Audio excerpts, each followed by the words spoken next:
Hi everybody, this here is Irate Prostate. How y'all doing? It's Irate Prostate here. Another marvelous edition of the Creem Stream. Just like always, never a hitch as we get the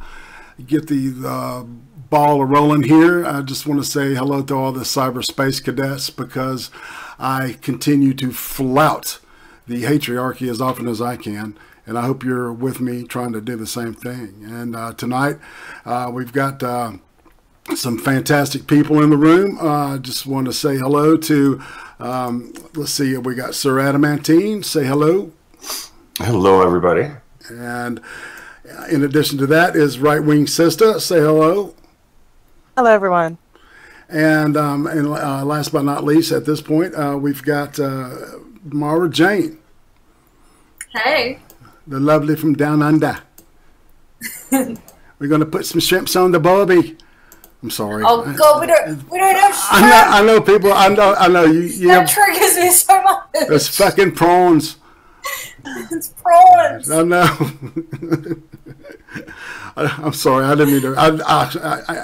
I really didn't mean to trigger you there. So I apologize. So, well, how's everybody doing tonight?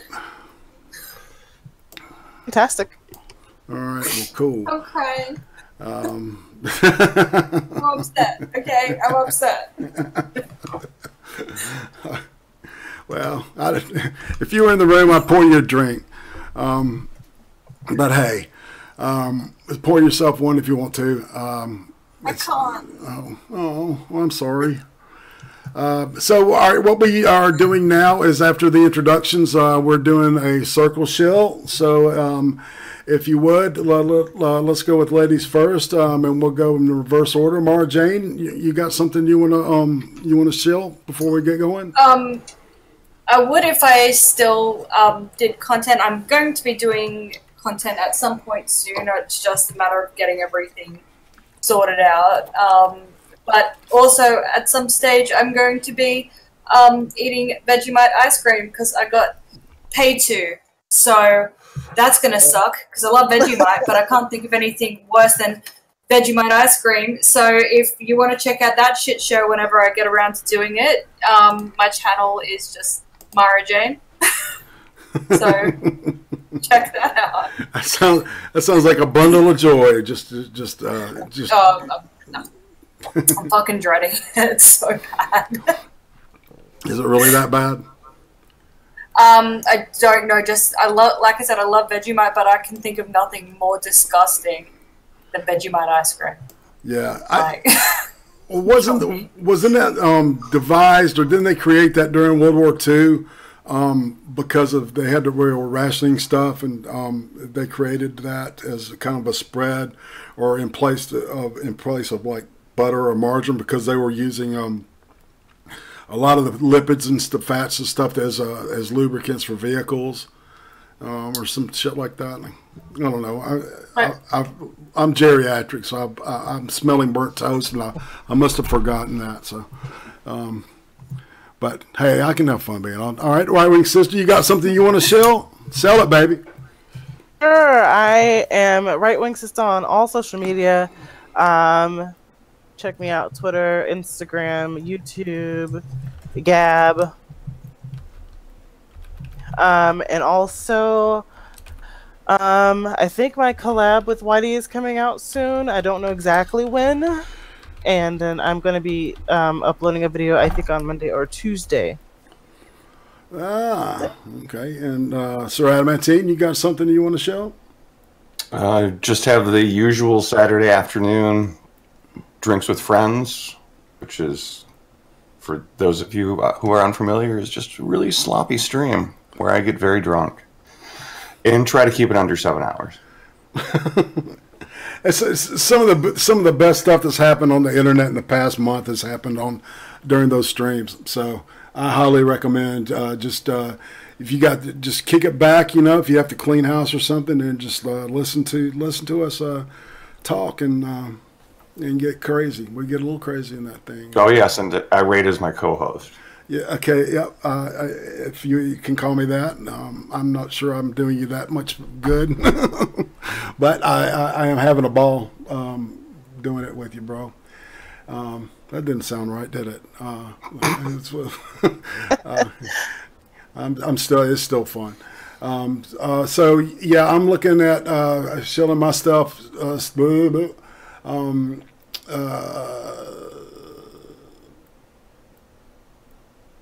Looks like I'll be streaming with the Chaos 120 folks on tomorrow night.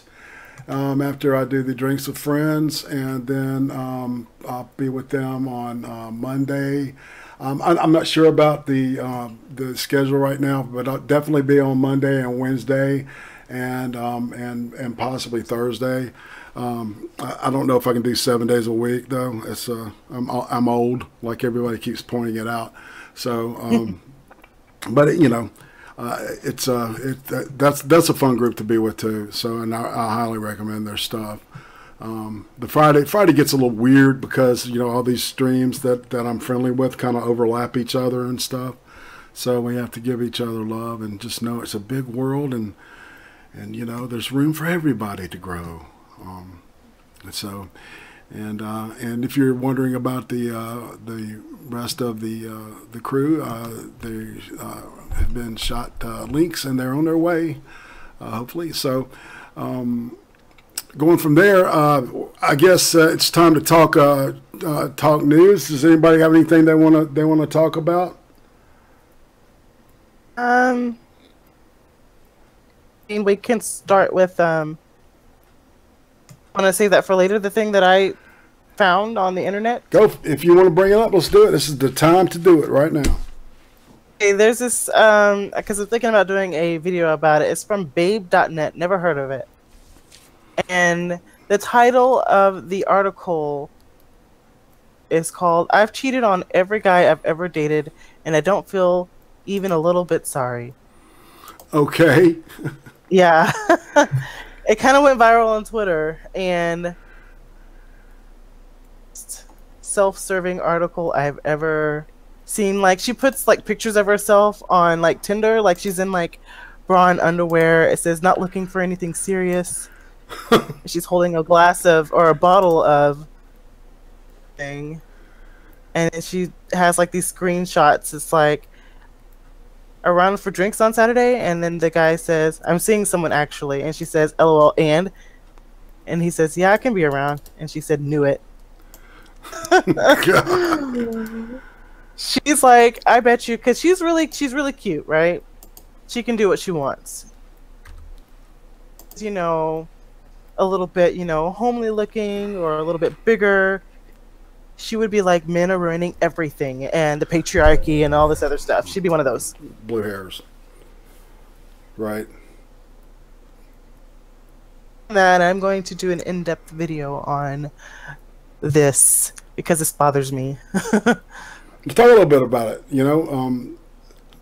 so you see, like, if it was a flip situation and she was in the same position, but she was in that position and she wasn't getting any attention because of maybe her physical appearance or, even her, probably intellect doesn't really count much on this shit. So, but article that says while some might tell you the key to romantic satisfaction is sleeping with at least 25 people before settling down, I have a very different approach. I've never heard of that in my life. Have you ever heard about sleeping with 25 people before settling down? Well, no. No, but this woman already sounds like a bit of a whore, so. That's funny. Oh my gosh, yeah. And then there's a part where and she said it keeps the one you're dating interested because he's jealous. And then she says when you break up, you still have yourself. Woman has no soul.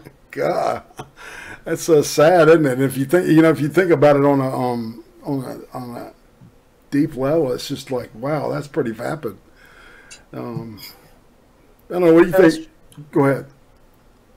I was just gonna say I have a strange feeling that she's gonna die alone and sad. You think?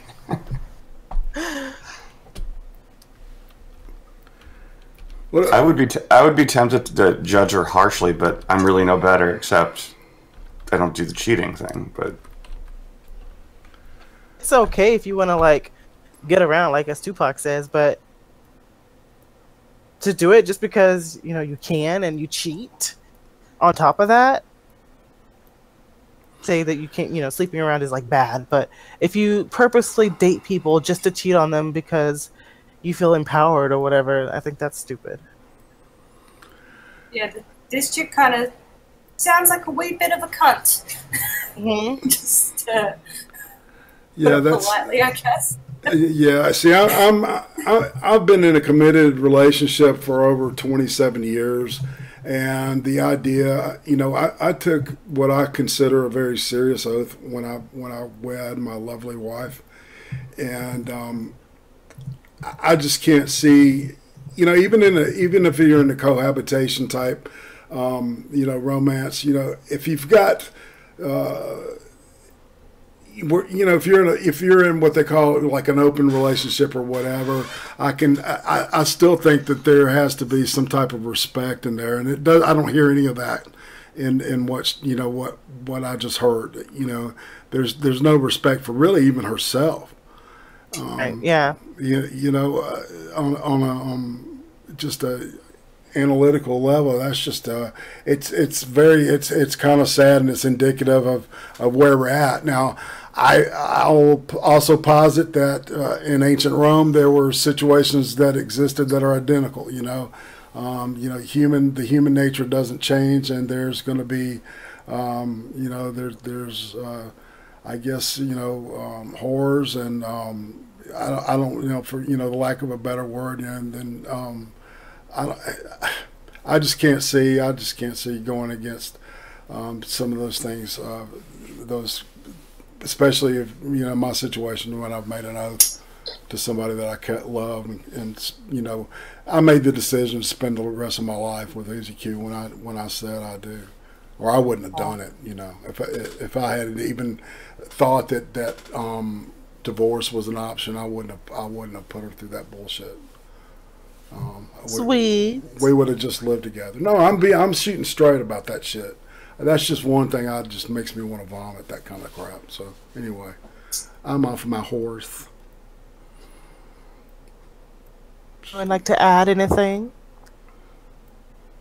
I think if you're just getting into a relationship just so you can fucking cheat on people, I think you're a bit of a sociopath. Yeah, almost like a sadistic person. If you're just doing that, you're just doing that to inflict pain, is what it sounds like, doesn't it? Yeah, I'm not supporting cheating, but it's different if you're in a relationship and you end up developing feelings with someone else because, you don't ever really choose to. Or if you're in the middle of a fight and you sleep with someone just because you're upset and you're not making the wisest decisions. Those aren't things you're getting into a relationship to do, I guess. But if you're going into a relationship knowing you're going to cheat on someone, maybe don't. Just a thought. Just don't. Right. Just say no, like Nancy Reagan said. If you want to sleep with multiple people, you can be like, hey, we can do fuck, but we're not exclusive. And there are more people that are open to just, hanging out than, aren't, depending on your age and stuff. Right. A lot of people are more than willing to just have casual sex. Yeah. And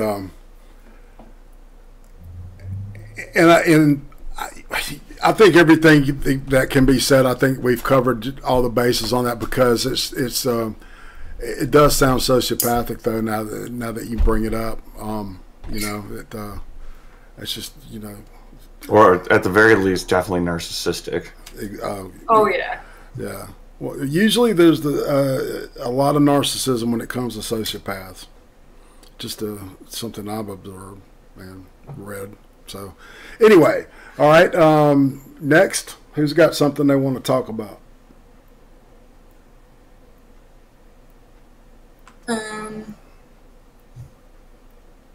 Not me. Okay.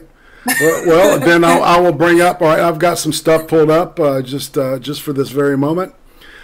All right, I'm going to get the Florida man out of the way. All right. Florida man gives alias of Dick Face Johnson after getting arrested. If you had to guess what alias 37-year-old Key Largo man gave police early Sunday morning when they responded to a domestic disturbance call, odds are Dave Matthews, Pauly Shore, and Mike Roch would be near the top of your list. But, well, according to Bro Bible, the correct answer would be Dick Face Johnson. Seriously, that's the name that Jeffrey Forrest Poole gave officers after his first saying when he was going to beat every cop's ass when they showed up at his doorstep. The police said he took one swing at him, and even though he missed, he was still booked on charges of assault on a law enforcement officer and resisting an officer with violence. While that seems to happen on a regular basis in Florida, it is on its own would make the incident noteworthy. But the name that Poole gave them when asked, he had only aliases, and definitely that made this story a must-read for most people. So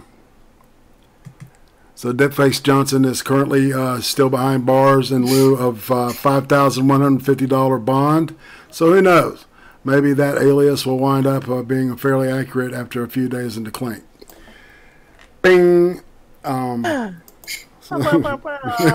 know. It comments. That was just a giggler. I thought would be a little icebreaker in case. So changes. It's just the way you are, Florida. Yeah, can you imagine living there? If I were gonna live in Florida, it would have to be in like the Keys, where it's tropical and stuff, and away from all the general population. Right, well, and most of the people in the Keys are, resident people, that have lived there their whole lives, and the lifelong Floridians, they cannot stand the transplants, and usually the people that are mentioned in these articles tend to be of the transplant variety, but they do claim their own their own certain percentage of what I call Floridians. Yeah. So this all right. Next up, I'm going to talk about this governor from the state of Michigan. Now let's check this out. And you'll realize why I pulled this up, and I'm going to read it like it's written. So the grammar is on the writer, not me. In an awkward onstage appearance this week, Governor Bruce Rauner drank a glass of chocolate milk to demonstrate his belief in diversity. That's right, chocolate milk. It's really, really good. Wait. Go ahead. So he had just like a glass of chocolate milk and drank it because he likes diversity? I'm surprised he didn't sing Brown Sugar after he did it. It's like, for fuck's sake. He said it's really, really good after taking a sip of the sugary drink. Diversity. The chunky corporate, that actually is the word. Corporate metaphor was the brainchild of Hyatt Hotels Diversity and Inclusion executive Tyrone Studenauer, who appeared alongside Rauner on Wednesday in downtown Chicago Thompson Center to discuss workplace diversity at Black History Month event. In listing Rauner as the lanky magician's assistant, Stoudemire, who is African-American, poured a glass of milk to represent the white men who lead most organizations, including, of course, the state of Illinois. And the chocolate syrup represents diversity, said Stoudemire, before squirting a healthy dash of the, Hershey's syrup that immediately sank to the bottom of the glass. And when you look at most organizations, diversity sits at the bottom of the organization, so you don't inclusion until you stir it up. And Rauner then stirs the syrup up into the milk, turning it brown, and then he takes a sip and pronounced it good. Diversity is the mix and inclusion that is making the mix work, Stoudemire said, concluding his analogy. Stoudemire told Chicago Incorporated that it's been using chocolate milk stunt for 16 years as a very simple way to illustrate the lack of diversity in the top Fortune 500 companies. He typically picks on the most powerful person in the room to be his assistant, and adding that Rauner did not know what he was getting into. He declined to comment on Rauner's efforts to improve diversity in Illinois government, but said it gave him credit for his willingness to step up before himself out there. He could have said no. Rauner's spokeswoman, Rachel Bold, did not respond directly when asked whether Rauner was embarrassed by the stunt, but wrote in a statement, "This was the event moderator's example of diversity that an audience of all ages could see and understand. It was one of 2 demonstrations at the event, both which received ovations from the crowd." And so, go ahead. Did you just say that drinking a glass of chocolate milk got a standing ovation? Yeah, and on top of it, the guy that does the diversity seminar shit is like doing these stupid little like birthday party magic tricks, right? And the chocolate milk is like, I guess, a magic trick. Exactly. The syrup at the bottom of it's like, so he says that the syrup represents, the lack of diversity that sits at the bottom. It's brown, and of course it represents African Americans, and then of course the white on the white of the milk on top of it represents, the white people. And so, you got to mix it up good. In other words, do some what word am I looking for? Do some agitation or of some sort, and of course it'll create a homogenistic, or not homogenized, but a beautiful mixture, a blended, diverse mixture that tastes wonderful than if you tasted them separately, I imagine. Comments? Wow. Kill me. Well, politicians aren't exactly known for being smart.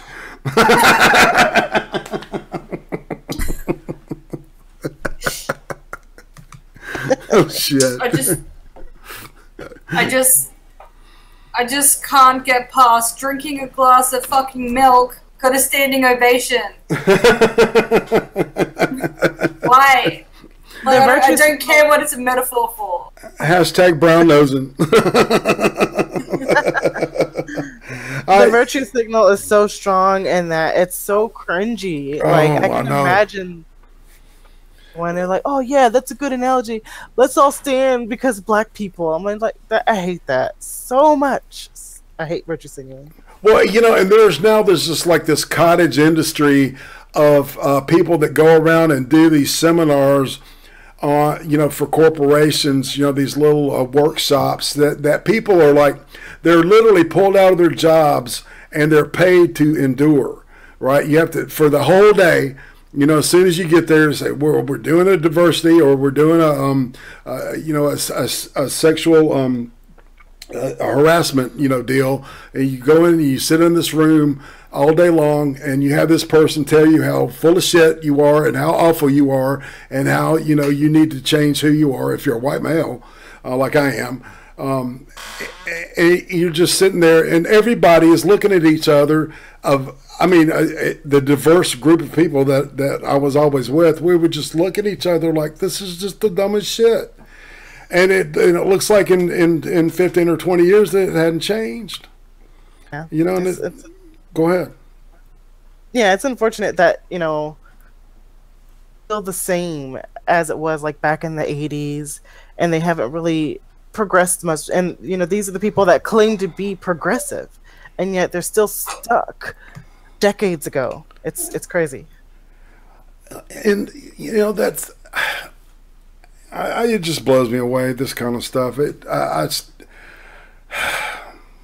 Bigger minds than mine, I don't know. I have no comment. It's just I thought when I saw it though, I thought, man, this is emblematic of what exactly is going on, in this society when it comes to this kind of shit. It's going to stay stupid until I guess until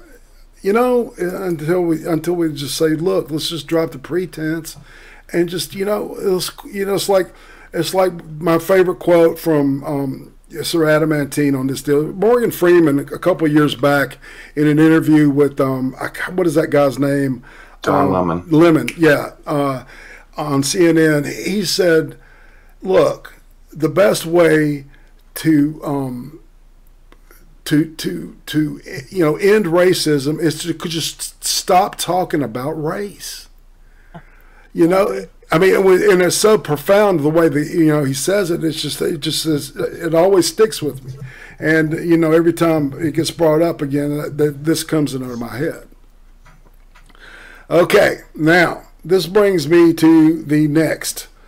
And this is the discussion that's being held in a high school in Oberlin, Louisiana. Okay, about a certain mathematical symbol, the symbol that we use to calculate the square root of. All right, you know what I'm talking about? It's like a little check mark with like a little line at the top out, extending out to the left, right? Well, get ready to flip out. Well, or not, I don't know. I just thought this was fucking the stupidest shit I've ever heard of.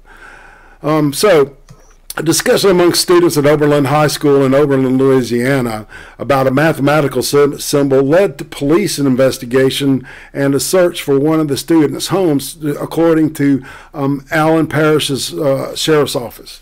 And a parish is what they call their counties in Louisiana. On the afternoon of February 20th, detectives investigated a report of a terroristic threats at a school where they learned that that a student had been completing a math problem that required drawing the square root sign. Students in the group began commenting that the symbol, which represents a number when multiplied by itself equals another number, looked like a gun. Okay. Yes, easy to mistake the two. Yeah, the square root. After several students made comments along these lines, another student said something to the sheriff's office said could have sounded like a threat out of context. Now, listen to that sentence. That could have sounded like a threat out of context. Police searched the student's home where they found no guns or any evidence that he had access to any guns. Authorities also wrote that there was no evidence that the student had any intent to commit harm. The student had used extremely poor judgment in making the comment, but in the light of the actual circumstances, there was clearly no evidence to support criminal charges.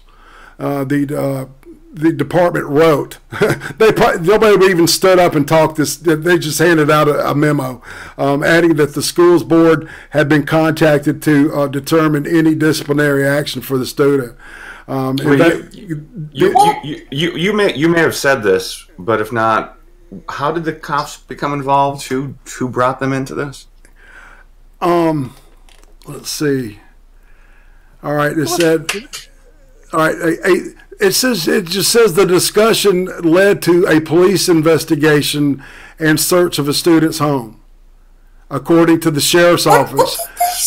No, listen. This is such cringy shit. The fucking sheriff himself would not do a press conference on this thing. They just handed out a fucking memo, and if I were that sheriff, I would kick myself in the balls. I think whoever brought this to the police's attention should have had their ass thrown in jail for wasting their time. Yeah, exactly. When I was reading all that, my brain was going, well, what if somebody was getting raped or murdered right at the time that those police were I'm sure in a large number were, hitting this kid's house and searching it, ransacking it, looking for guns. I mean, really. Go Go ahead. I'm trying to find what the fuck this kid said. I think it was just literally the symbol. It looked like a gun, and that meant that, oh no, that's concerning. We gotta get the police involved. Right, because only somebody that's obsessed with violence and murder, can say, "Oh, that kind of looks like a gun." I'll finish the thing, right? The article. The student used extremely poor judgment in making the comment, but in light of the actual circumstances, there was clearly no evidence to support criminal charges. The department wrote, adding that the school board had been contacted to determine any disciplinary action for the student. Investigation came about a week after gunmen opened fire on Marjorie Stoneman Douglas High School, Parkville, Florida, Valentine's Day, killing 17 people, wounding 14 more. I've got some shit about that I want to talk about in a minute. The mass shooting sparked a wave of reported gun threats against other schools across the country, threats that are still coming in by the day and have set local parents, students, and emergency officials on high alert. In the Miami area alone, school threats jumped from 1 week to as many as 50 a day. From 1 a week to 50 a day, the Miami Herald reported. Still, many on social media thought that the reaction to the, quote, threat in Oberlin was more than a little overblown. And here's a tweet. It says, really? Like someone thought about pursuing terrorist threat criminal charges because the kid said that a radical is known as a square root sign, looked like a gun? Meanwhile, your next school shooter is thought of as a law-abiding gun owner right now. And that brings up the news that just came out the past couple of days. Go ahead. Wait, just before you go on with that, I was just Googling trying to find out how the fuck that whole thing happened. The kid is facing an expulsion hearing. Are you fucking kidding? Oh, wow. No. He might be getting expelled. Because he's trying to do math? If I were that kid's parents, I would have gotten the lawyer. Oh, yeah. Oh, yeah. Oh, yeah. Yeah, because the sheriff's department, man, they're distancing themselves from this shit, and you notice how fast they pushed it on the school system. This sheriff, if he or she gets reelected, it'll be a miracle because the sheriff has said that the kid didn't commit a crime. He did not commit anything remotely criminal. Did nothing to remotely suggest any intent to do any sort of harm, and yet he still risks being expelled. See, that's and I think what Sir Adamantine had asked is exactly the mystery here is exactly how did it get from point A to point Q, I mean, that's fucked up, man. And so here's something else somebody said. This is from Reddit. So the terrifying thing to me is that they searched the house over just the mention of a gun. There was nothing even resembling some kind of threat, yet the school felt it was necessary to call police. The article says that detectives searched the house, which means that either the parents let them in, which is most likely what happened, or more horrifying, were able to obtain a warrant. That kid will probably be punished in the school on the premise of zero tolerance, and then when really the kid and the parents should really be receiving an apology, which is what we're saying here. And the local superintendent has explained the new policies they're putting into place. Any student that is accused of talking about guns or school shootings will be investigated by 3 entities: the school board, the sheriff's department, and the DA's office. Holy shit. First thing we're going to do is any student talking about guns is remove the student from the premises. Then we're going to have a home visit done by detectives, and if no charges are filed, then we're going to conduct a threat assessment. So probably that's what's happened. Just the word gun made the teacher go off place. My God. Check this out. This is a really poignant comment too. It's very, very, very profound too. The next thing you know, they're going to stop calling them bullet points. You know. Oh God. Because guns. Very true. Right. So This is what happens when the whole world becomes a corporate HR department. Indeed. Man. Kill me. Yeah, and then okay, so that leads up to this whole deal about the killer cruise, you know, from the Miami shooting last on Valentine's Day. Okay, so Broward County Sheriff's Department released. Okay, in addition to the FBI investigating this kid twice. Okay, and clearing him, and I'm noticing a pattern with the FBI now. The Zonaya brothers are the biggest, the biggest thing that's sticking out to my mind. But there's the kid in South Carolina. They had investigated him as well, and all of these people have been cleared. These kids that have done this shit have all been cleared by the FBI, which is bothering me because the FBI seems like it's been doing a pretty goddamn good job of being a political punishment and surveillance machine for a certain party in the United States. But it looks like they're pretty slack in the actual prevention of murder. Broward County. So they had over the last 7 years they had 39 calls to this kid's attention. And they had seen to him over the past 7 years 39 times. All right. Sorry. In November, let's see, the Broward County Sheriff's Office reported that deputies took a report on this kid, but they didn't. No, they didn't take a report. They had a verbal interview with the kid the last time that they saw him, which was in November. That's what it is. And this is just notes I had sketched down when I heard this on an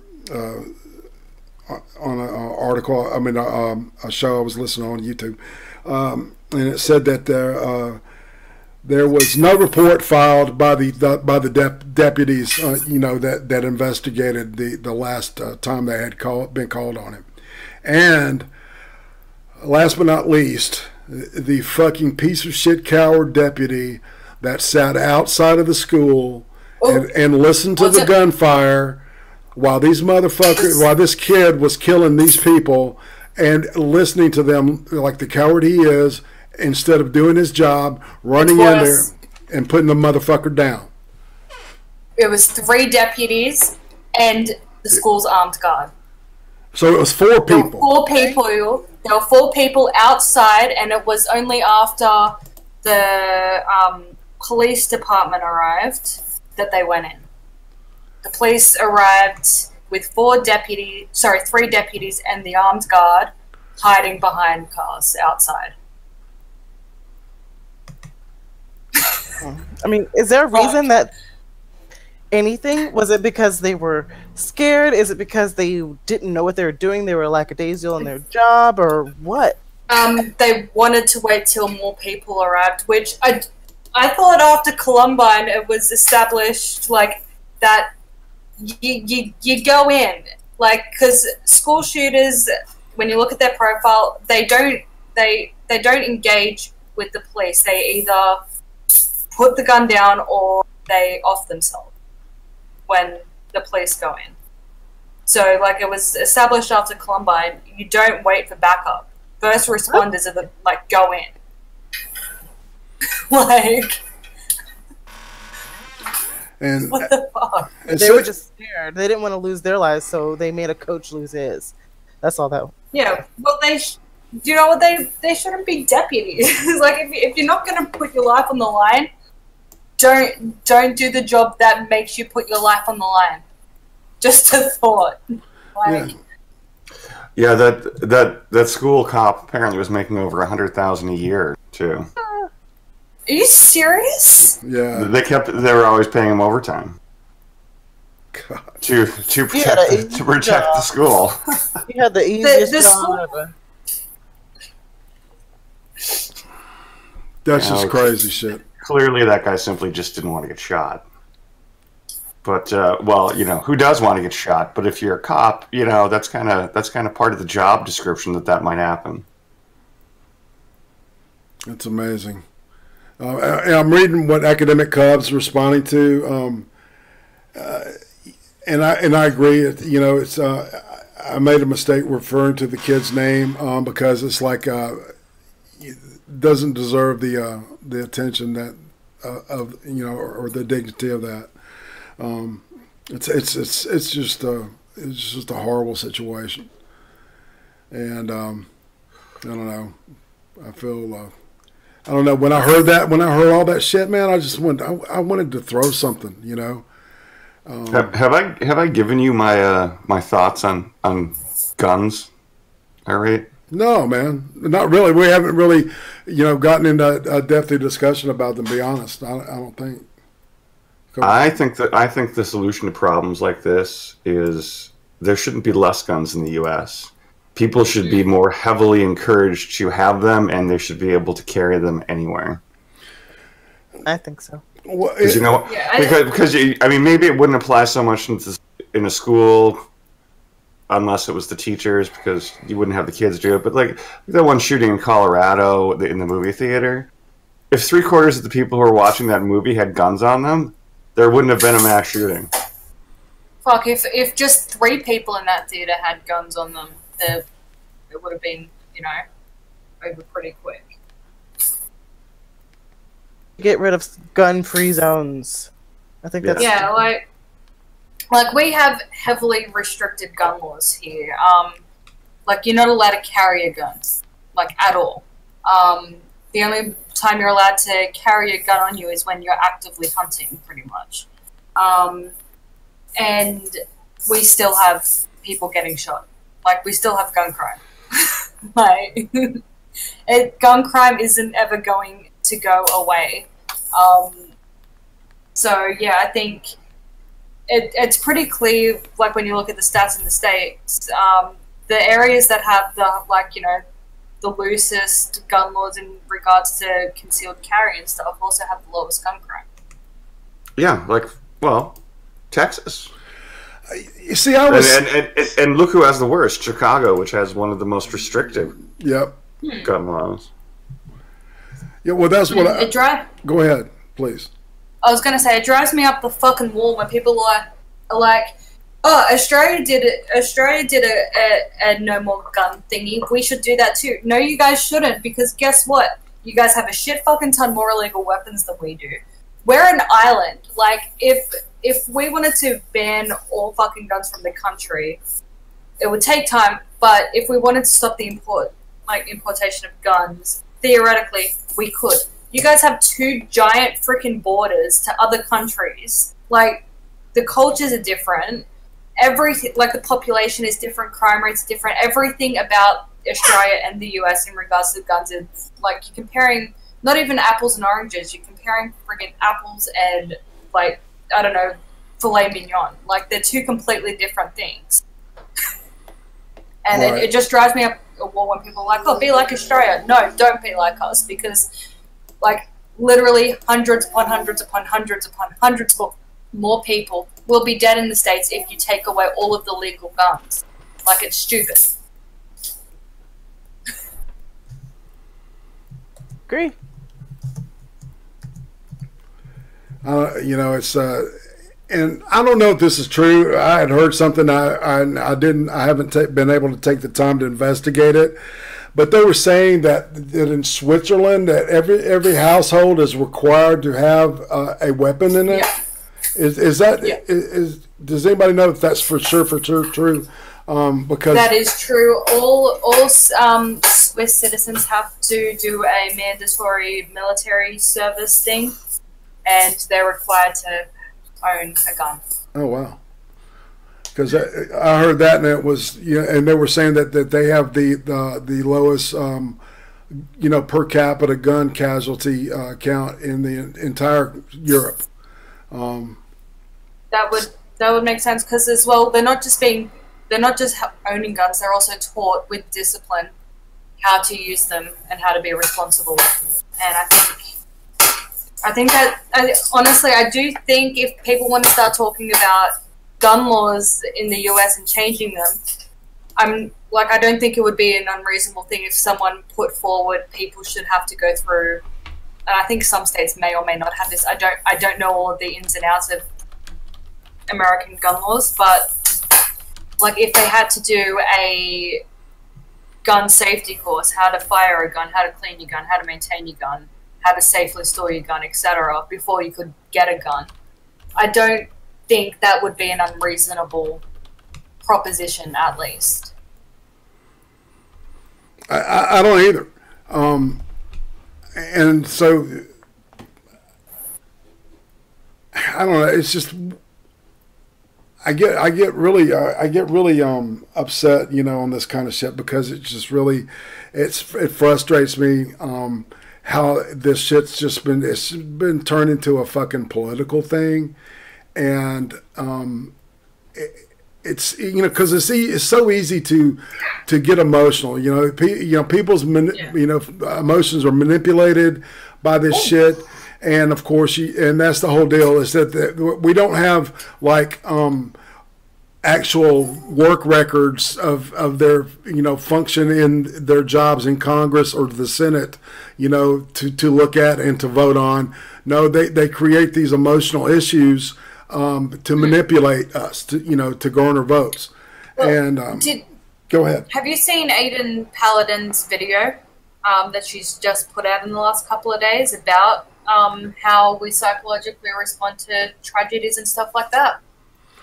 No, I'm about 4 videos of hers behind. I would heavily recommend it. It's fascinating, because she's saying about more or less the emotional manipulation ploy that they're trying is literally making people that are pro-gun, anti-gun control mindset, they're actually solidifying the fact that it's the worst time to do it. The best time to try and get people to agree to changing gun laws is when nothing like this has happened. When nothing's going on. Right, exactly. Which is that's just logic. It's just common sense. Yeah.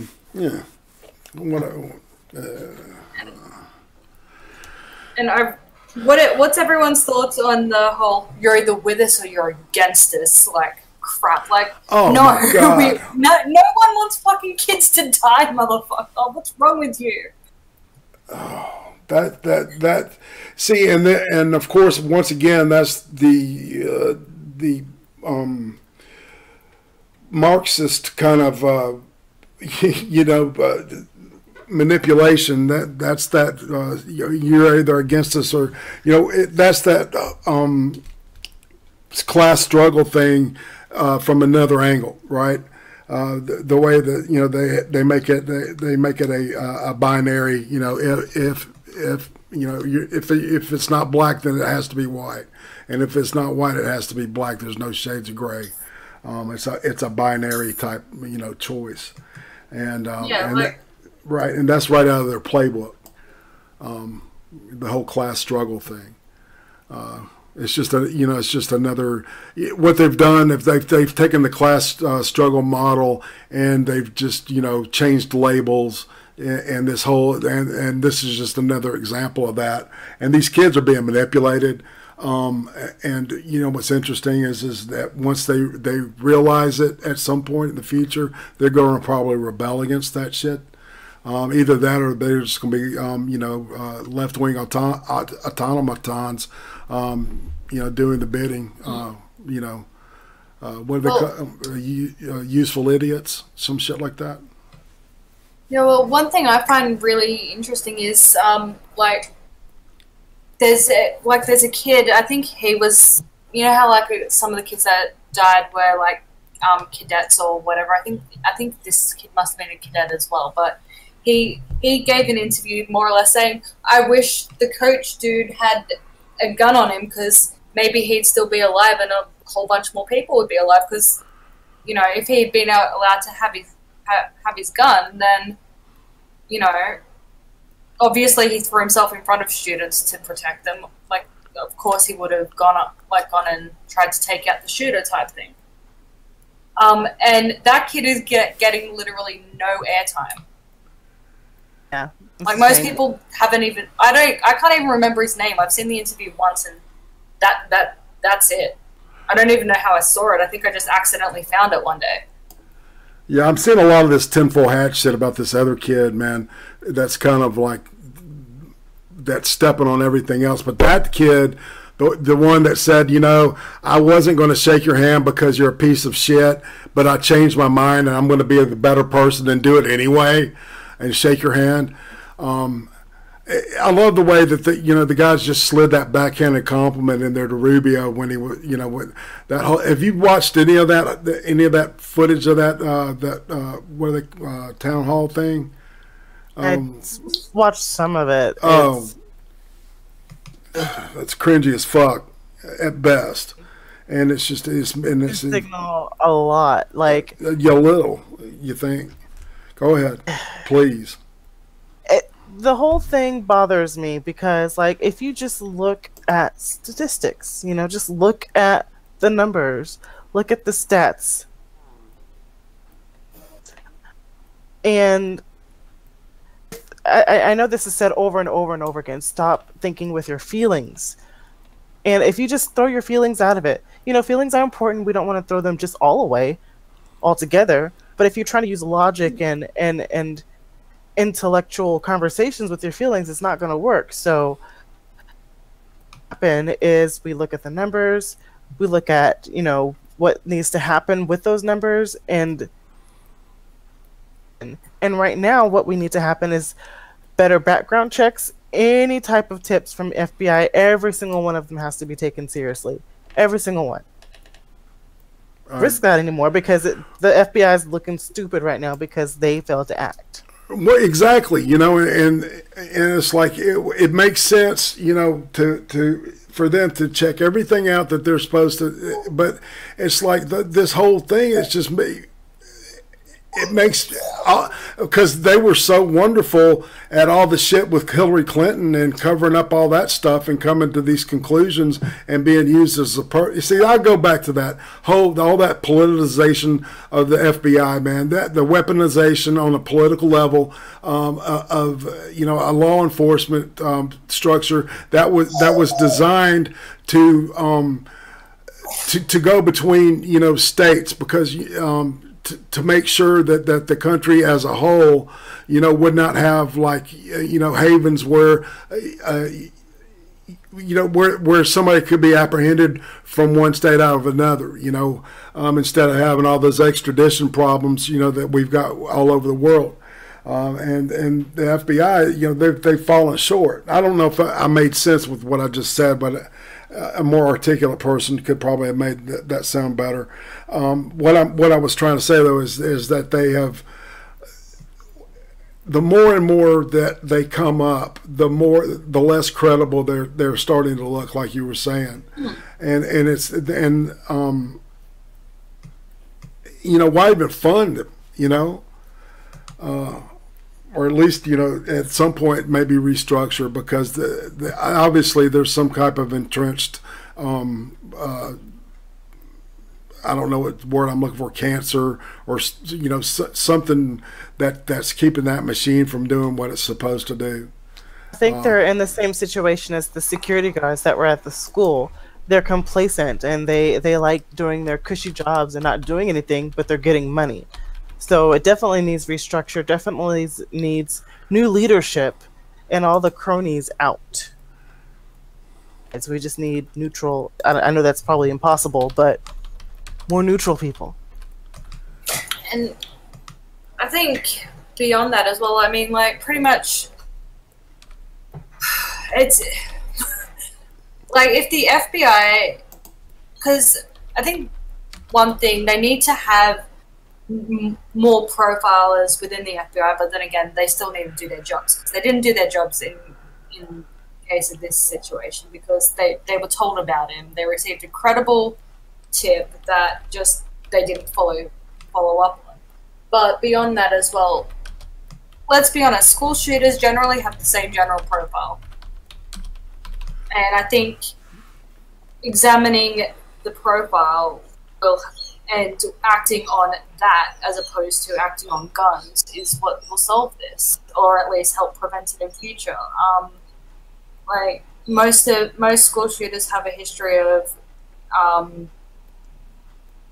not to like. I think multiple mass shooters off the top of my head have autism coupled with other violent tendencies. And obviously autistics aren't inherently violent. I've got autistic family members, but their brains work differently. They're disassociated from particular things, and when that's coupled with violent tendencies, of course they're not really going to have any empathy for the people that they're killing. And I think, yeah, they need to examine what the hell was going on with in these people's heads and try and form policy around those issues, if that makes sense. Yeah. I think you just nailed it spot on the head right there. It's I don't know. Talk amongst yourselves. I'm at a point where I'm just like going, man, I'm just so overwhelmed by all this shit. You know, and it's just, you know, these politicians piss me off so much, man. Because they you just need to have a glass of chocolate milk and calm down. I do. Give me some chocolate milk, goddammit. I actually have chocolate milk in the fridge, and as soon as you mentioned it, God, now I want some. Delicious. I love it. Good. Like I like it nice and cold. So if it were a feminist thing, would we be drinking like strawberry flavored milk? You could probably mix those two together. I bet you that would be bomb. The strawberry flavored milk would represent like menstrual cycle, right there, with the milk.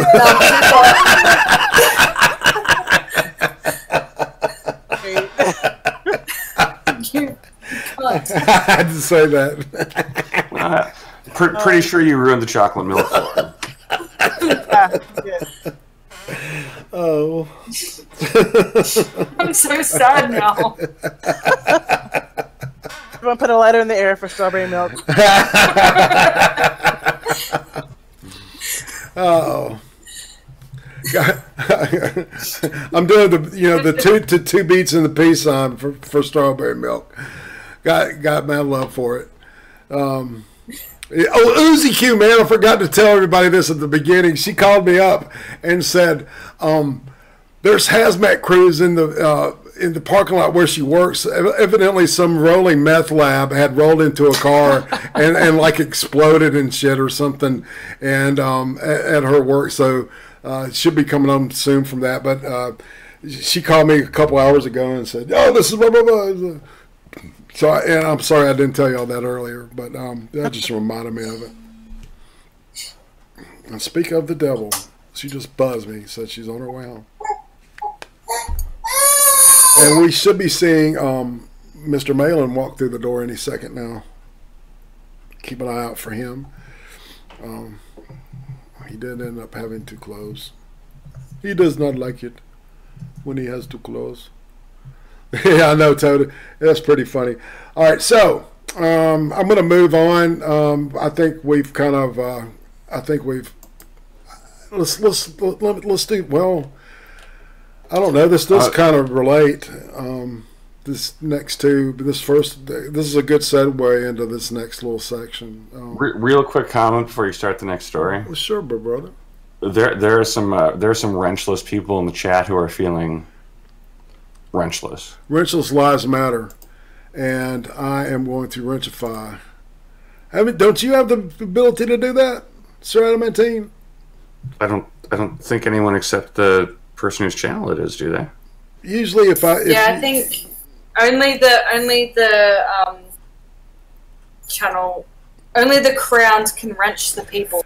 Okay, so well, Tim Tarbox, he does not want a wrench. Okay.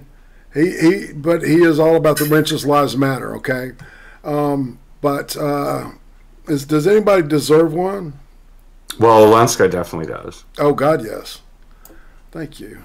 Gray and proud. Thank you, Olenska. I'm going to adopt that. I'm stealing that. All right. You are now rinsed. And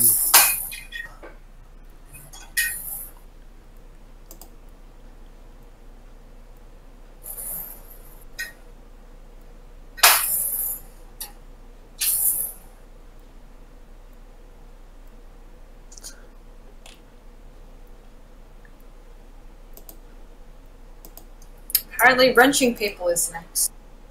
yeah. All right. Yeah. I just, yeah, I know. It's just like, it's so difficult. Well, you know, the wrenches will probably go away soon because they'll be considered threatening. Yeah, exactly. It looks like it looks like a weapon. Yes, you know? It looks like a gun. All right, so rolling on. Okay, people. This is one of the most clever marketing gimmicks I've ever seen in my life. A Wisconsin funeral home is offering an unusual incentive as a pre-plan for your death. Kraus Funeral Home in Brookfield, Wisconsin, recently sent out flyers advertising their latest promotion called Pizza and Pre-Plan. The company wants to encourage people to pre-plan their funerals before they die. That's usually what pre-plan means, before they die. And are encouraging them to do so by offering a free pizza. It says, enjoy free pizza on us as we discuss how pre-planning your funeral helps to ease the emotional and financial burden for you and your family, the ad reads. Mark Kraus, the funeral home owner, told this news station how funeral costs are expected to double within the next 15 years, so pre-planning is an appealing offer. I'm going to be blown up, by the way. Dynamite. It's cheap. Let's see, the company ran a similar promotion last year, which the owner said that more than 100 people showed up for the pizza. and Janice and Dale Casale took advantage of the offer last year and said that the pizza party concept made them feel very comfortable and to begin the process. I never liked death, and I was always afraid of it, said Janice Casale. The pizza pre-planned event is for one day only, taking place in. So, I don't know, I saw that. I thought that was pretty, pretty cringy and kind of indicative of who we've become. You know, this thing. I guess the theme of this show is really who are we and who are we becoming, and we've always been like this, I think. But this is bringing out more of the cringe.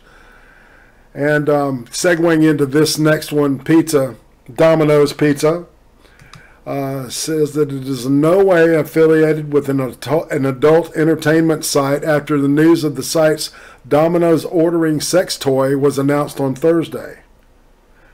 This is news to us, Domino's spokesperson tells Fox News. We have not worked with this company, nor have we authorized them to use our name in conjunction with their, quote, toy. The adult site introduced this new interactive vibrator dubbed the rubbing grub, okay, where you can rub one out and then press a release. In a press release issued on Thursday morning describing the sex toy as an interactive vibrator that has the ability to order Domino's pizza immediately after following an orgasm.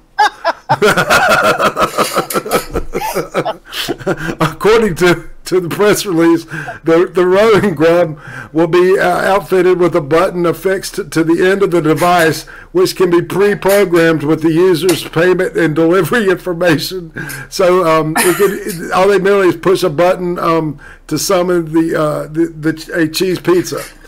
While initially launching with the ability to order a pizza, the adult entertainment company has plans to add additional restaurant chains, including those serving Mexican and Chinese food, reached the press release, adding the devices will be available sometime in the coming months for $19.95 a pop. Additional toppings will be extra, of course. I saw this. Yeah, go ahead. I was just saying that's crazy. That's yeah, funny. Be better if it was Thai food.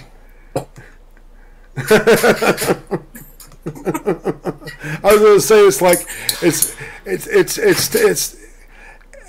you know what I think this is third wave feminism's it's a stealth plan on their part.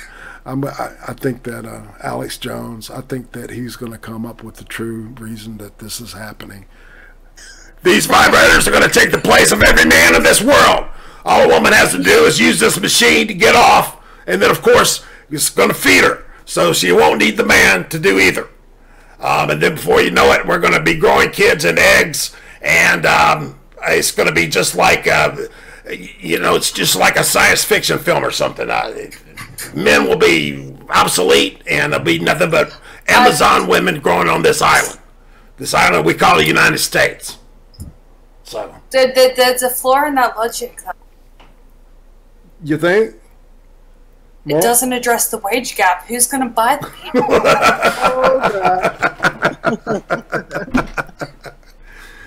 Oh, go for it. Like,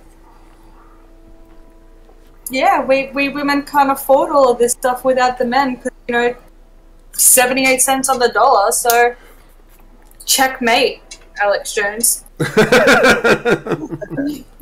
In order to make it even, they have to lower the price of pizza. It's only fair. True. Now I want pizza. Fuck you. We're going to lower the price of pizza, but we're going to increase the price of batteries.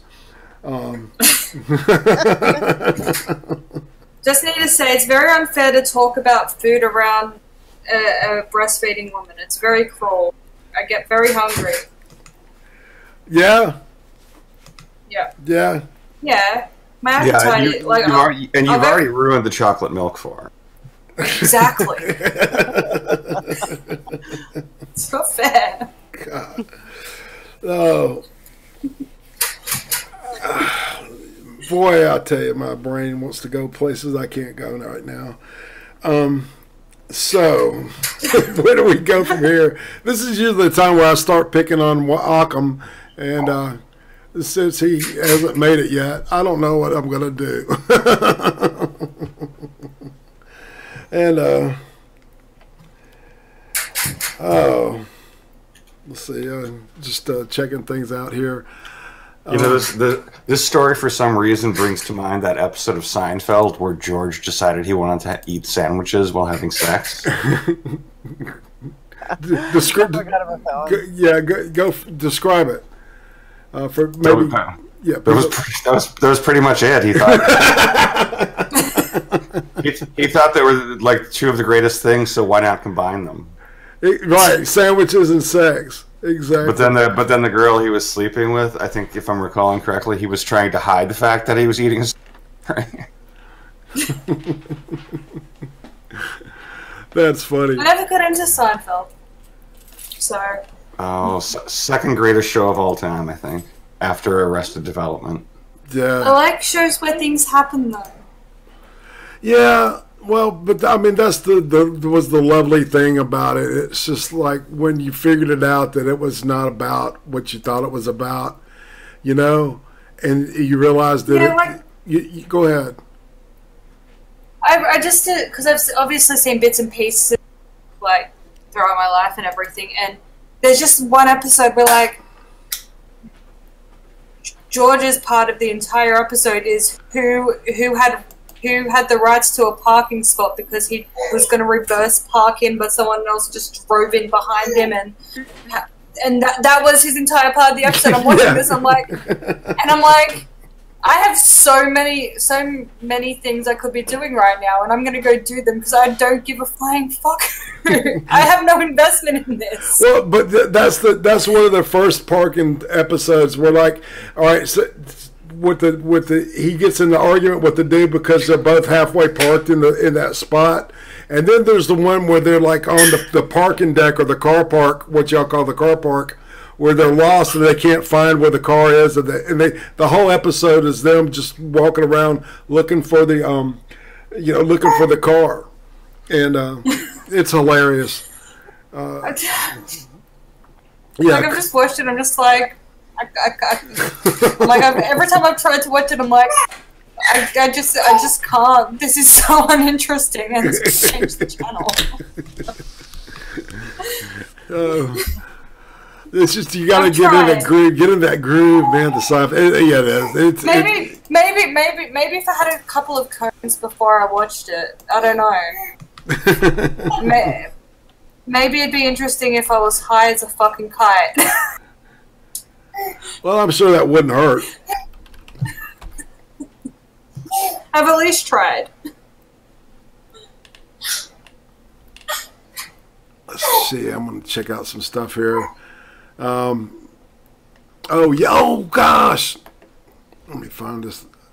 I tried to pull this up and it didn't pull up for some reason. Here we go. All right. Police say carjacking suspect made woman buy him Wendy's and drive him to a drug deal. And not Florida either, man. That's what's so weird about this one. This is one of those Florida things. It says Loveland, Ohio. An Ohio man was arrested Saturday after police said he abducted an 84-year-old woman, forced her to give him money, buy him fast food, and drive him to a drug deal. 31-year-old Brett Engel is facing charges for felony of aggravated robbery and abduction, according to the Cincinnati Enquirer. Police say that Engel, Cincinnati is just across the river from Kentucky, so that part of Ohio is questionable. If you want my opinion, as opposed to the nice part of Ohio. Engel jumped into the woman's car in a pharmacy parking lot with a box cutter, on February 15th, and then ordered her to drive to a bank and withdraw $200. Which she did, according to records. And then he's accused of forcing the woman to take him to Wendy's, buy him food, and he also used the victim's cell phone several times to make calls, I guess to find his dope dealer and shit. The court documents say he ordered her to drive him to a gas station and then to a White Castle.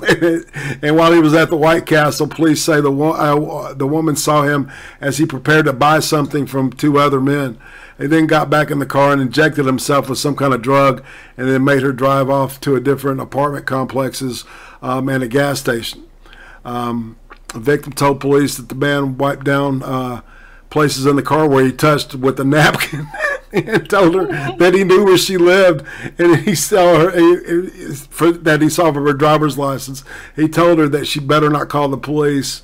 And according to the police, he was identified in a photo lineup and spotted in surveillance footage from at least one of the gas stations.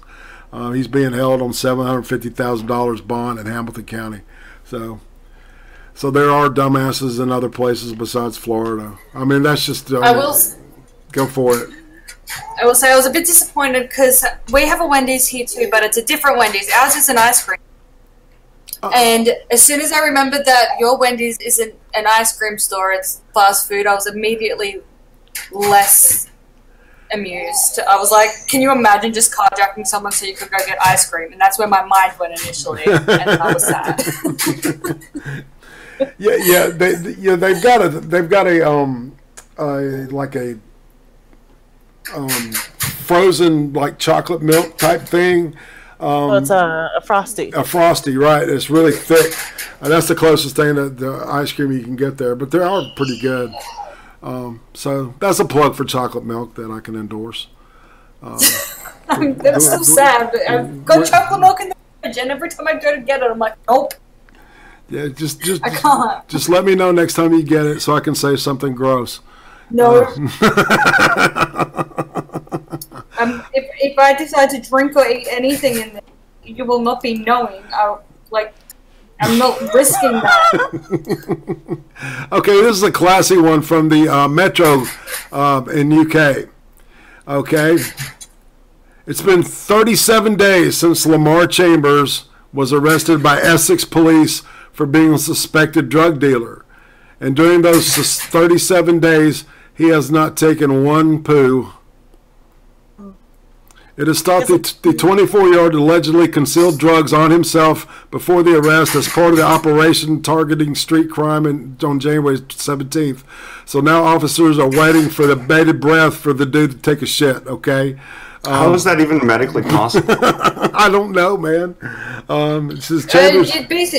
You'd be surprised. My kid went 4 weeks without shitting when she was a baby. Holy moly. And she was okay? Breastfed babies. Yeah, breastfed babies, it's normal for them to go a while. I mean, she went above the average, not into uncharted territory. It says, well, so, he's entering his 6th week in custody, and he still hasn't gone. Hashtag, oh my God, they've done a hashtag poo watch for Essex Police, updating about any sudden movements. Aren't they giving him laxatives or something? Well, you would think so, wouldn't you? Wait, is it legal to give him laxatives? Well, is it legal to hold him this long without having any proof that he did anything? Maybe they've done but they might have done an ultrasound and there was a foreign object in him. Okay, let me get through this article and see. Instead, they will make one final announcement when he does or needs to go. The longest an inmate has previously gone without using the toilet is 23 days. So this guy's smashed the British record. All right? This guy's going to be in the Guinness Book of World Records, apparently. Recent details from his appearance in the magistrate's court Monday showed that there was actually a reference to him passing stools in the hospital, Essex Live reported. Then it shows the poo watch, and you can do it go into Twitter and go hashtag poo watch, and it has all these updates: day 1, day 2, day 3, day 4. Day 24. I'm gonna check that out. Unfortunately, prosecutor Kathleen Wilson said there's no fecal matter has been collected, and so the case goes on. He said he did wipe his bottom, and there was a stain on the toilet paper. Had any amount of fecal matter had been passed, he would not be in this position today. Last week, it was revealed what Chambers has been eating inside his cell. He started eating Frosty cereal bars, and as time went on, he would eat up to 8 of them a day. And however, he has now swapped the bars for fruit and vegetables. I guess he's really trying to go. He clogged himself up. And it was also revealed how Chambers ate some fish made by his mother just before he appeared before the magistrates. Chambers has been charged with 2 counts of possession with the intent to supply a Class A drug, failing to stop and driving without insurance. Let's see. And that looks like that's it on that story for now. But hashtag poo watch if you're fascinated by this. Absolutely not. If you'd like to know more. He's rejected laxatives, and I'm guessing he can't just down his throat. However, there's ways around that because he's accepting, he's eating, and he's drinking. You know what you feed him? Prunes. Yeah. You know what you give him to drink? Prune juice. Well, the vegetables should have some type of effect like that on him too. He's dieter's tea. Huh? And he's dieter's tea. Oh yeah, that. Yeah, like there's ways to get around not being able to take lax food. There's this stuff that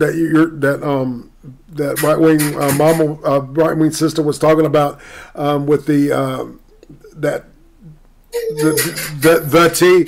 It's this stuff called senna, and it's a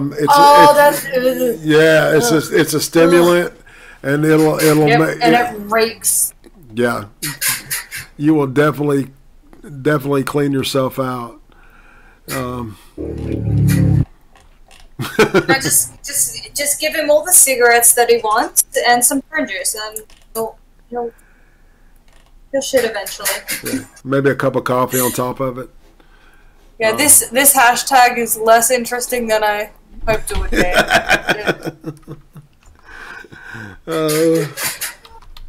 Although the Russians are tweeting about it. Maybe it's all a conspiracy. What are the Russians saying about it? I don't know. I just keep seeing all these like tweets in Russian, and then I translate it, and it's just saying, yeah, that it's happening.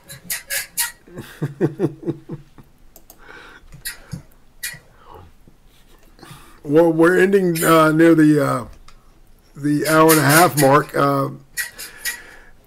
If people want to, I can put the Discord link in, and if we want, we can have people come in and hang out with us and talk about things that we've talked about this evening.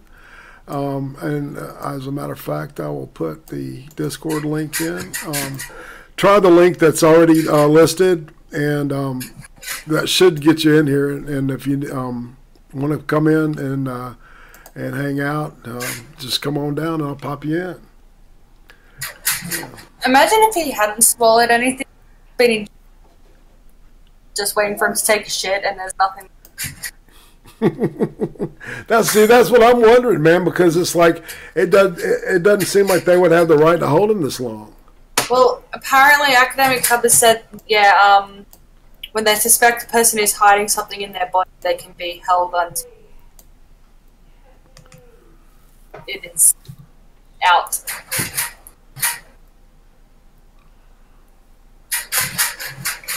So. Held until expelled.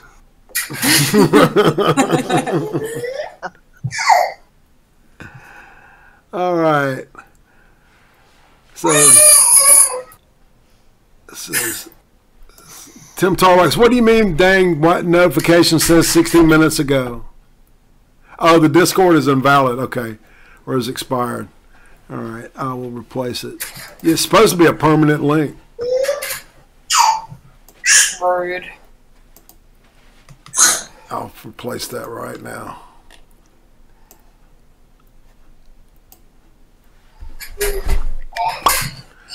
Bing. All right, and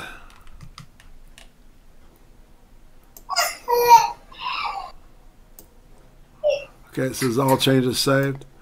All right, try that one, Silverblade.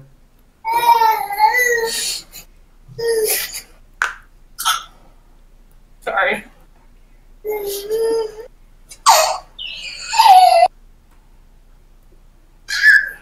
Oh, he said the notification that the stream started just came out 16 minutes ago. Oh, that's handy, isn't it? Yeah, that's YouTube on the game there, on the ball. Rude. Well, hey, you know. Shit happens. All right, let's see what we got going here.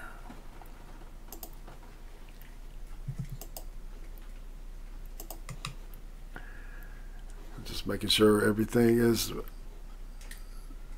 doing good. And let's see. You got Silverblade waiting. Okay. Oh, fucking.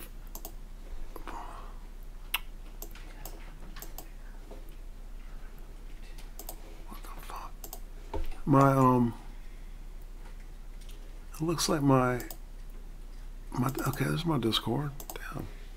There you go. Sorry, Silverblade. Let's pop in there, bro. All right, now mute yourself, Silverblade, and say howdy.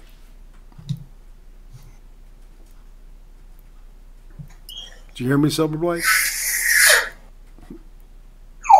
Still on mute. Hey, Silverblade at the bottom, you see the mute. You just click on the microphone, you should be able to talk. And Uzi Q has joined the chat.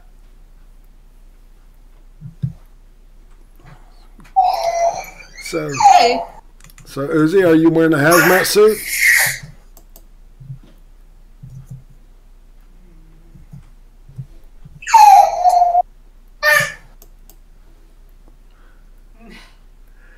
No, it was all cleaned up by the time I left. Okay, good. She said it was all cleaned up by the time she left, if you didn't hear that.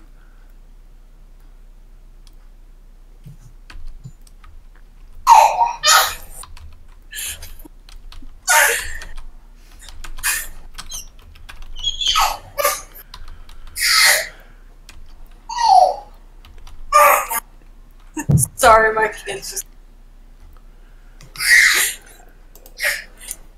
laughing. That's a happy baby. he's a very happy baby.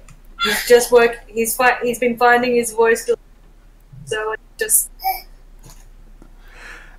How's Stixie doing? Yeah, he's good. He's on his way home from work.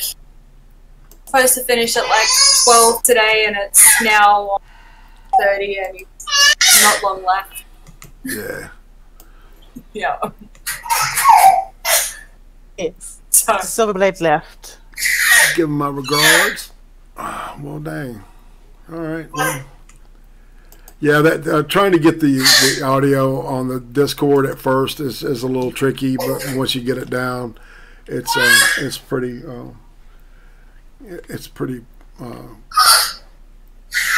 reliable, I guess is the word I'm looking for. And I'm looking at the signal strength. So yeah, all the problems I was having yesterday with the OBS is not having any of those problems now. It's good. So I'm happy with the stream. Like the stream is a positive thing. So go ahead. I'm can't wait. Our internet's rated. Oh, hopefully by July. Sucks because I want to do. Like, I would love to actually start streaming again. Use OBS, and I can't because I have ADSL and it doesn't like OBS, and fuck me. Like, it's awful. I hate it. I hate my internet. That seems to be a common thing among Australian YouTubers. Yeah, I live in a metropolitan area, and it sucks. They upgraded half of my suburb with, the decent version of the NBN a few years back. But, literally a 2-minute walk from my house has it. But they're like, nope, let's not do the entire suburb. Let's do half, because that'll be fun. And now I'm getting the shit version that's still using wiring. And it'll be like 10 times, about 10% of the speed. It's like, well, that fucking sucks. And I don't know. The government should never have decided let's net, because all of the phone companies that were laying cable stopped as soon as they announced that they were going to. Why would they waste the money if the government's going to? And fucking don't ever consider moving to Australia. I hate it. I hate it here. I don't want to be here. Really? I've got very mixed emotions because I love Australia, but our government hates us, and I don't want to. Yeah,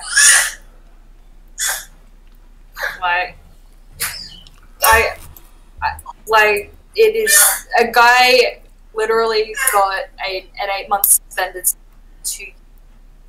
then a 2-year good behaviour and a fine, calling someone a black bitch or a black cunt on Facebook.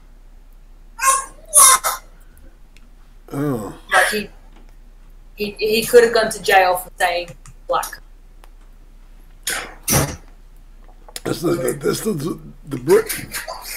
It seems like I guess the realm under, or the area that's considered under the crown still is just permeated with this almost Orwellian kind of this thing creeping in, man. It seems like it's getting worse and worse. Well, it would be exactly the same here, I reckon, if it wasn't the First Amendment. Right. Yeah, we rebelled. And our Constitution was written at the end of the 19th century, beginning of the 20th. It was there's no reason that they shouldn't have gone. This is a thing that we should put in there. They just didn't. And I don't like it for it. Like what?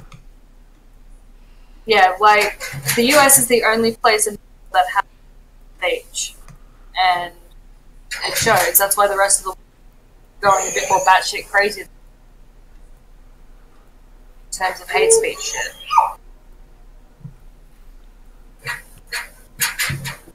And I don't know. I don't like the idea that if I say something that could offend someone, I could end up in front of a. So, so are you living in the same area of Australia that you grew up in?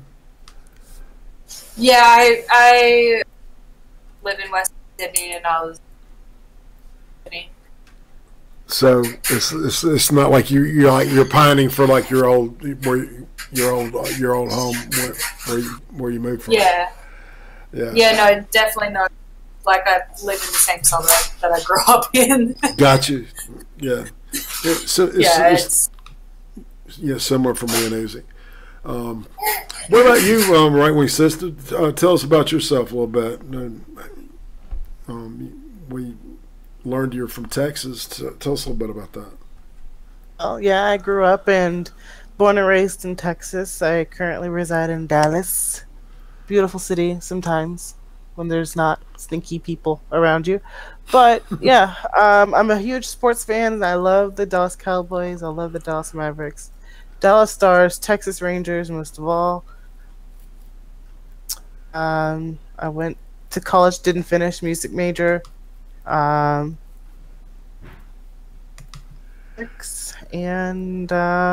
what do you play now? I play woodwind instruments. I play clarinet, saxophone, a little percussion. I sing just a little bit. I'm not very good. Like, yeah, but yeah. See, to a music major, not very good is like fucking ridiculously awesome to anybody else that doesn't do it. You know that. So I bet you can sing.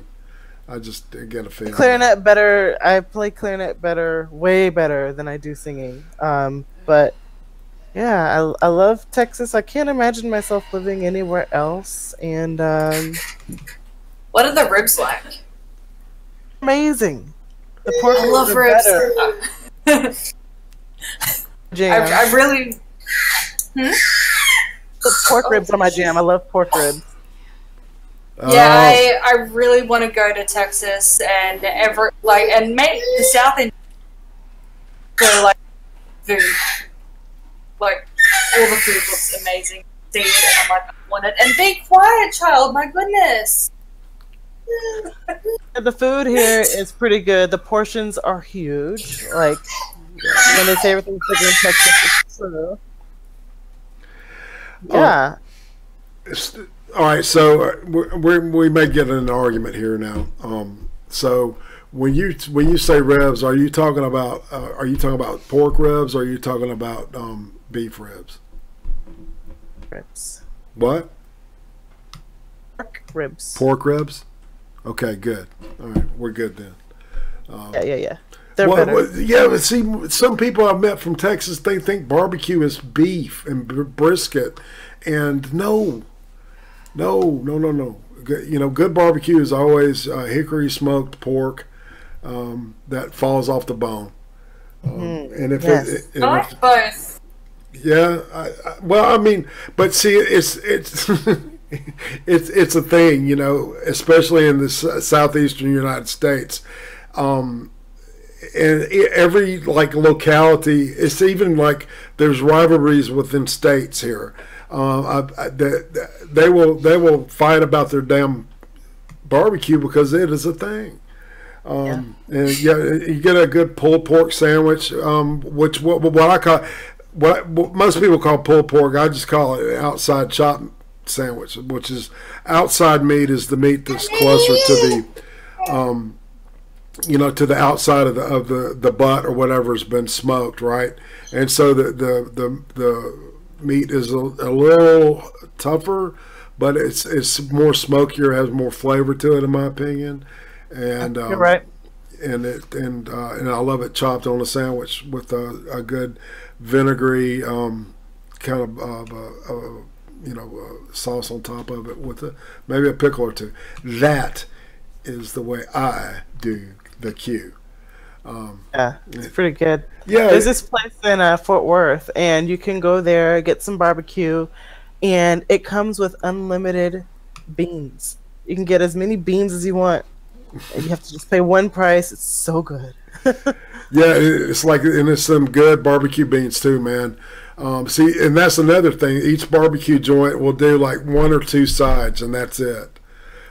There's a place. Now I'm hungry again. Well, there's a place in Tuscaloosa, Alabama called Dreamland, and all they do is ribs and bread. And they'll literally, you get like and the bread is really meant to be used like a napkin, to wipe your fingers on it. It's really cool, man.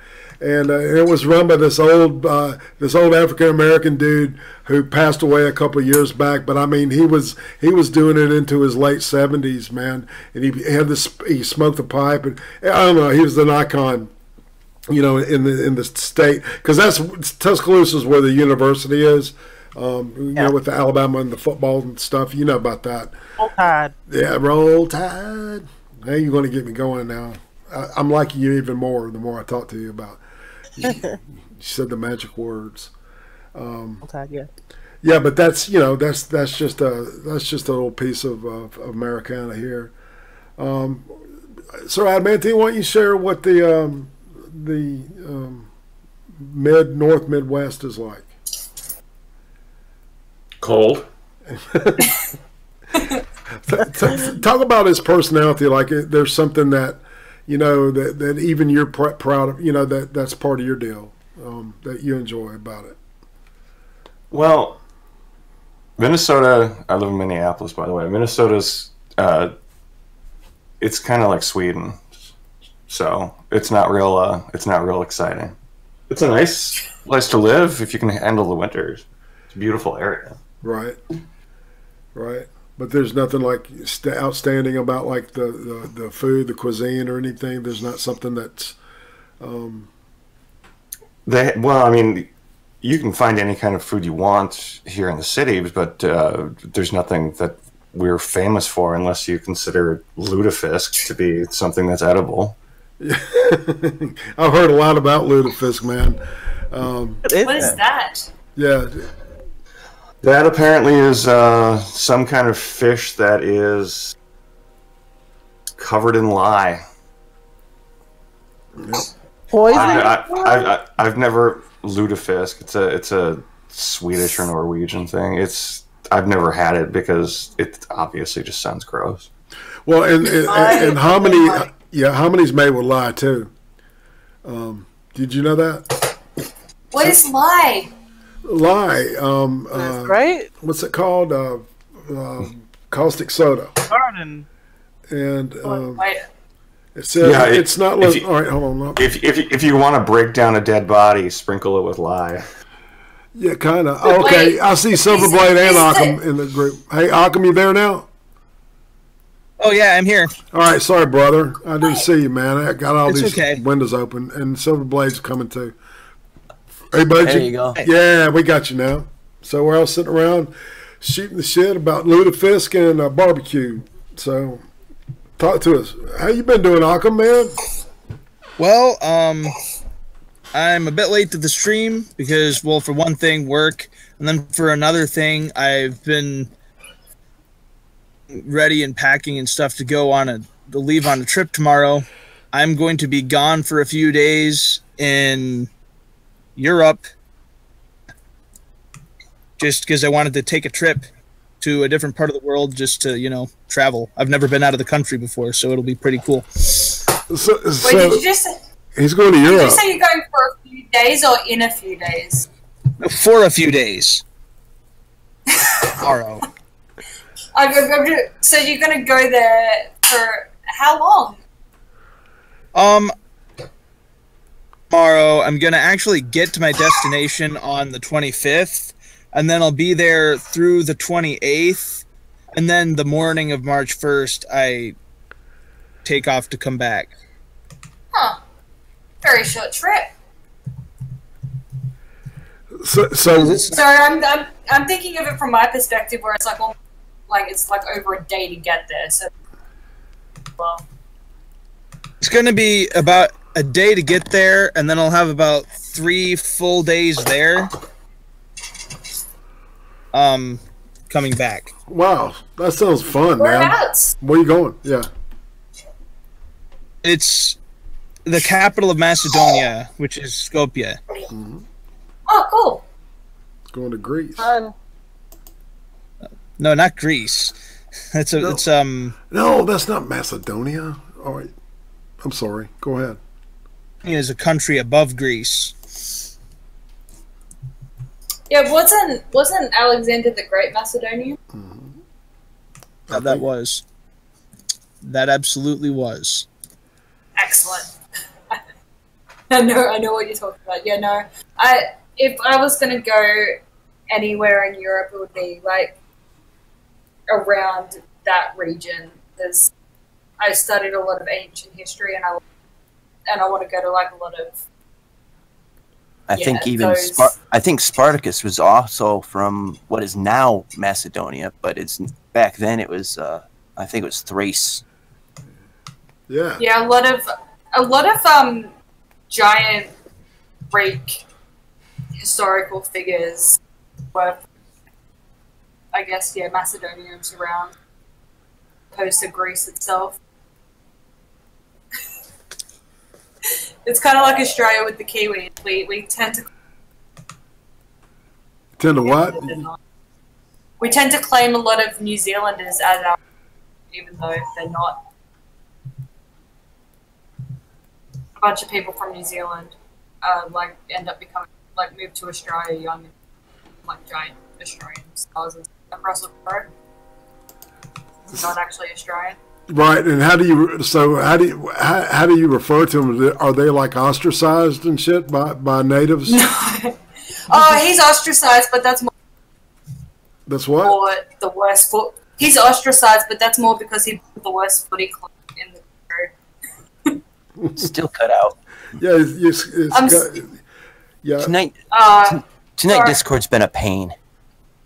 These are like cutting out a lot. Yeah, it's starting to do that a lot on Fridays, man. I'm noticing now. And this is a pretty busy time for it. So, but keep talking. Keep talking. Let's keep rolling. I was just saying, he's more ostracized.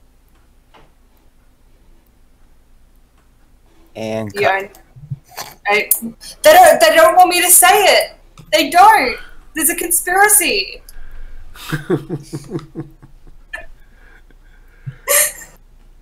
Kill me. We'll talk about something else. Allowed to say what. Well, Silverblade, how you been doing, man? You've had a kind of a rough spell a couple weeks back, man. You doing better, man? Yeah, doing much better. Good. Still trying to get him, get 100%, but 90% is pretty good. That's right. That's good. Well, good. And 90%. That's like an A-.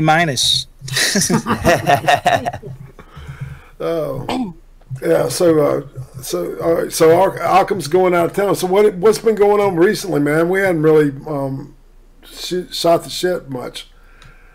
Yeah. Well, recently, I've been working on a few ideas for videos that I'm going to do. I'm gonna really start getting to work on them when I get back from my trip. Actually try to get them out, and also I'm going to be bringing my video camera, taking pictures and video. I might throw together like a little bit of a vlog. Like, I don't want to make a big thing out of it because I'm not really a vlogging person, but like I'll throw together something, an interesting little video of this is what I saw here, Once you get started, the rest will kind of keep you coming for more. Like I'll just like make a video and it'll show a little bit of what I see and do, and my channel as well. But I've been trying to get back into the groove of making my videos, and it's basically just been a lot of coming up with ideas. I've just been jotting a lot of ideas down, and I'm just gonna actually just them a thing. Yeah. Well, you know, when you get over to Macedonia and everything, you know, definitely do yourself a favor and get laid. Okay. All right. I bet you can get a good deal on price there.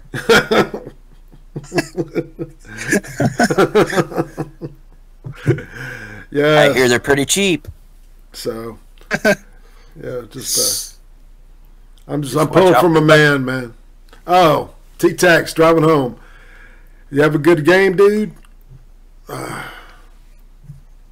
So we're wrapping down another Friday night's episode 26 of the Creem stream. It's been a laid back, exciting week though. I've been really busting my tail and shit, doing all streaming here and there and everywhere.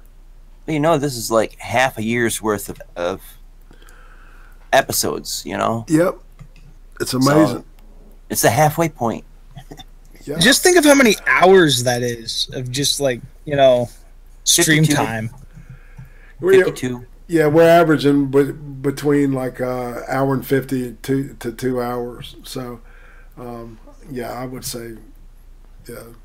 So that's right at 52 minutes. I got in more hours this week on one stream than you did the time. Did it what? I said I got more streaming hours in one stream than you did a week. Well, no, I got 2 hours in on Monday, 2 on Tuesday, 2 on Wednesday, and then 5.5 yesterday, and then we're working on almost 2 now. So, yeah, If you put Saturday together and then the other yesterday, then definitely. Self doing less and less streams on YouTube, whether it's with other people or on my own, on my channel with other people. I just find myself doing less and less as I go on. I don't know why. It just streams as I used to anymore. Yeah, did we stream last week or did we stream this week? I'm all discombobulated. You and I started streaming last week. We did a stream on my channel, and then Sir Adam and Teen hopped on because he was in the audience, and we were like, might as well let him in. Yeah, it was a good hangout. He always makes it more entertaining. Yeah, indeed. That's for sure. Indeed. Oops, something's calling something here. Okay, good. Now uncaught. And so we've got crickets and dead air, and I cannot abide that. I think the first video that you can see, like, okay, the next video you'll probably see on my channel is probably going to be a video. And then after that, I'm going to start putting together some of the other videos I was talking about together. And now, what are you talking about now? Brought up the videos thing again. Just like... Okay. Expect to see in the near future on my channel, just to fill up the dead air. I got you.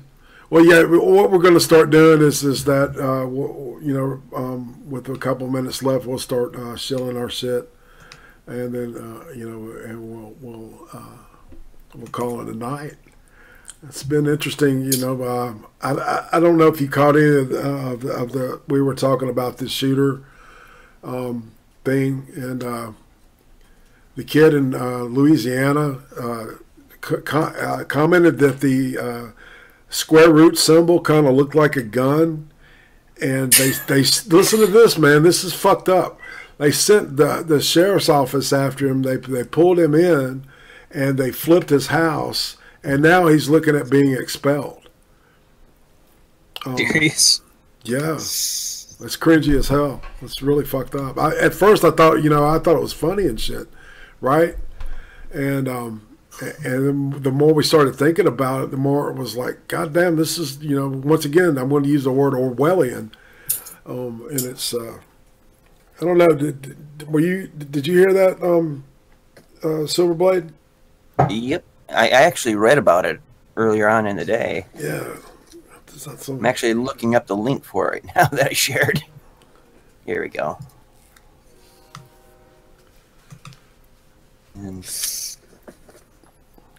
But most of the articles I did read tonight were hashtag Colleen Bernier gifts. So I do want to acknowledge her and thank her very much for her hard work and dedication to the streaming meetings. Yeah, the Miami Herald. Yeah, I think that may be the link that I used. It says I can get a 404 on it, and that may be my connection though. I think I found it on Twitter and then just kind of shared it on from there.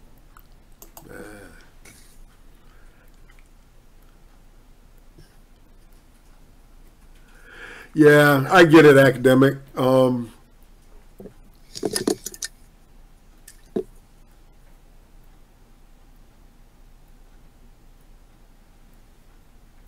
How you doing, ladies? Well, Mark, I'm trying to convince her. Like,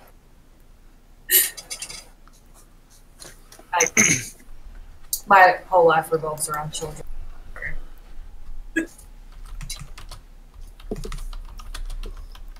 childless. I am childless. I'm good at being childless. Do you want that changed? Nah. Wow, that was creepy.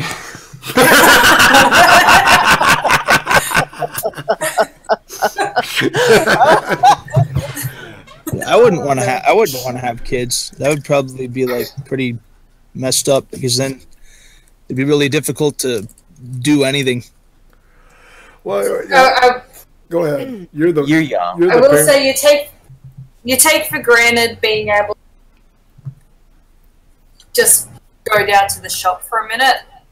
Like if you just need to go down and get one thing, it's you can't just duck out and like for 5 minutes. It takes about 20 minutes to get that whole thing done. Right. Right, because you have to prep the kids to go if you take them. If not, you have to find somebody to watch them, right? And then you go and then come back. The worst thing is if I want to go out and they've just and what 2.5.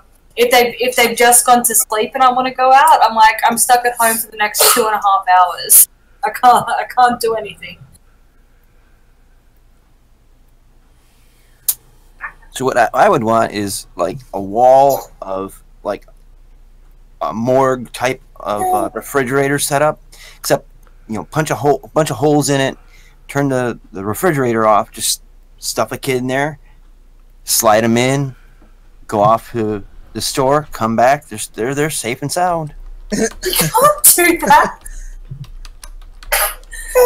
If your kid is asleep, you could just sneak out while they're asleep. And hope that but what if they wake up? Quick, you just got to go out and do your stuff, and then be like, okay, well, I hope they don't wake up. You can't do that. Well, I know the answer to all these problems is just give them Jack Daniels. Just put a little Jack. Oh yeah. NyQuil. That's what you do. You drugs it.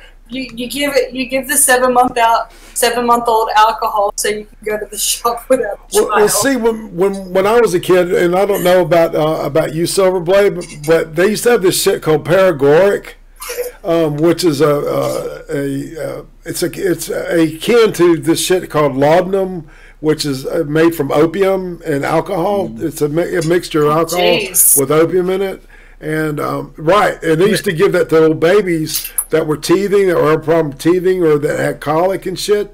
And I mean, it would knock them out. They give opium-filled alcohol to children? Yeah, and it's still available. Why not? Little kids need to get high too. My goodness! Look it up. PAREGORIC. Yep. That's awful. Where can you still buy that stuff? Like third world countries or something? You can, I'm sure you can get it like in Mexico or some shit like that. Paregoric. PAREGORIC. We're going for Parents of the Year here. Your brains got messed up. It's PARE. Yeah. All right, I got it right. Yeah, a camphorated source of opium, a camphorated tincture of opium, also known as tincture opii camphoratum. It's a traditional patent remedy for its antidiarrheal, antitussive, and analgesic properties. In other words, it helps with diarrhea, coughing, and headaches. Yeah, 4% opium. Okay, And it screws with the brain as well. Yeah, I've found one thing where I'm okay. From look of it, it's mainly used now to wean infants to opiate addicted women, which that's a fair use for it. But to give to your teething kid. Yeah, that was they used it back in the day, man. I kid thee not. That's a little What's before that? my You're in a time. bit of pain. Let's give you opiate. No shit. That was a little bit before my time, irate, but I've heard of it. It's like, Mommy, these cartoons are so cool. They're so The TV's colorful. off, son. Yeah, exactly. You're watching the ant races, son. It's a damn test pattern. And on that, I guess we'll go ahead and wind it down to wrap it out and close it out. Do we want to start with our guests first? Right Wing Sister, please show yourself one more time. Tell us how, who, and where we can find you. Well, you can find me on all social media at Right Wing Sister. That's Twitter, even Facebook, even though I hardly use it. Instagram. I have my YouTube channel. It's almost at 600 subscribers. Go subscribe to my YouTube channel. Fantastic. And also the collab with Whitey coming out soon. I just don't know when because he is never online. Whitey. Yeah, he's online. He's just, he's covered up. He knows how to conceal his presence. So, Maura, give us some loving again and tell us your plans. Well, you can follow me on Twitter at MaraJane. And you cut out. Is it cutting out again? Yeah. Yep. Oh God. Okay. I have a YouTube channel that I have in forever because baby. But at some point in the very near future, I will be putting up a video of me eating Vegemite ice cream, which I'm really, really dreading, but I got paid to do, so I'll be doing. So if you want to see that, MaraJane on YouTube. Yeah. What about that? Are you still doing the book Bay thing? The book with Bay? Yes. Baywatch, yes. etc. No.